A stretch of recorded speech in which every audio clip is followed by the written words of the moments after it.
A lot to do with, like, I always lived in a house. My dad, like, always had a really nice garden, and I grew up outside. Like, I grew up swimming. I grew up going into the bush. I grew up going to my relatives' farms and, like, actually being outside and getting a taste of nature. Mm. So when I started drawing buildings, it was just natural to put the garden next to the building, like I'd always Right. known.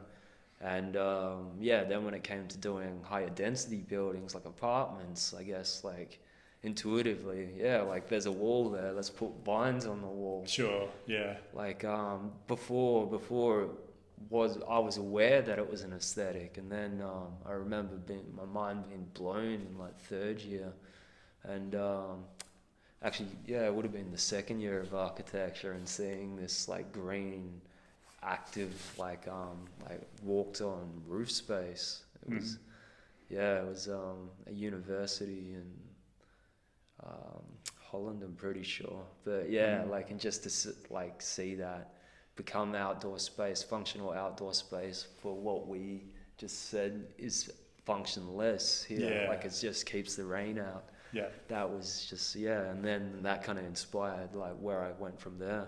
Sure. And then when I finished, I realized the problem we have in Perth is we're sprawling too far. Like, we're spreading ourselves.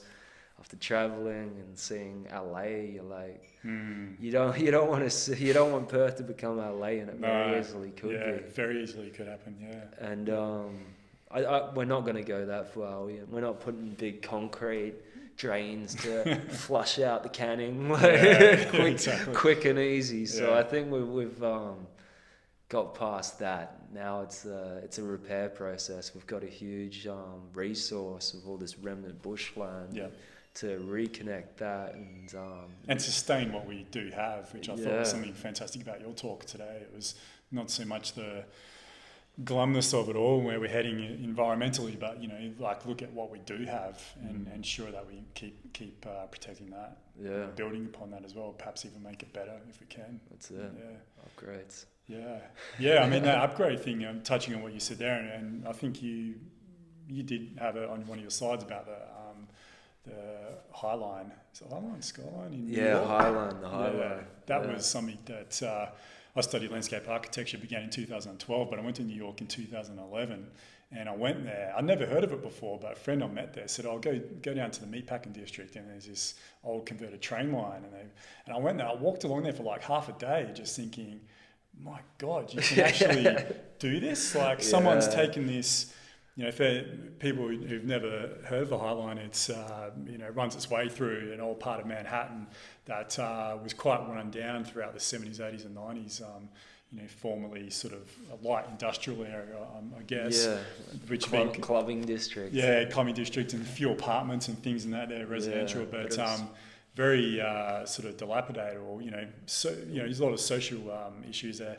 And I'm not saying the Highline was the sole reason for the turnaround, but huge catalyst, this redesign and revamping of a old train line into an amazing walkway, really, that's really just aesthetically beautiful. Elevated parklands. Yeah, elevated parklands, yeah. Yeah, no, that was a huge one again. Like I said in the presentation, just I didn't know about it until I was there, and it was just like it made so much sense. And as I guess like my interest in planning are there as well through architecture, and just the way, it did. I guess like it brought community together, like the community to protect the old rail. They had an identity. They used to rail in all this meat and that history, like to just junk that and lose that element. Whereas someone just had this bright idea. Like I took in that presentation. That's what's cool about it. Is like there was a bit of the rail track just left and wasn't landscaped, wasn't touched, and you saw the weeds growing on it. Right. Like you saw the natural wilderness that was already there. Sure. So I could imagine people growing up in that district would climb up and walk along through these parklands without them being official parklands. Yeah, right. And that's when it was just the peripheral space. And that's what I love doing in Perth. I love finding those spots where you're not meant to be there, but they're there to be, I guess, like there's no reason to be there other than to experience the Yeah. natural. And Just to be. yeah, Yeah. that's it.